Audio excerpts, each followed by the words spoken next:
Hello everyone, today we will talk about how to fix or how to solve the problem of QR code. On the application of Telegram, you will go to settings. Here in this page, you will go to apps, default apps, app settings.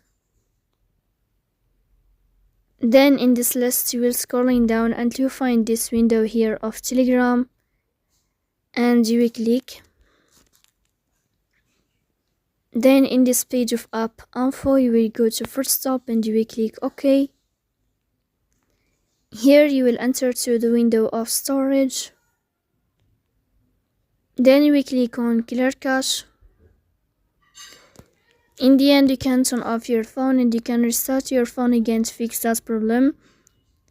So that's all. Don't forget to support us by like and subscribe. See you next time in another video. And thank you for your watching and your attention. Goodbye.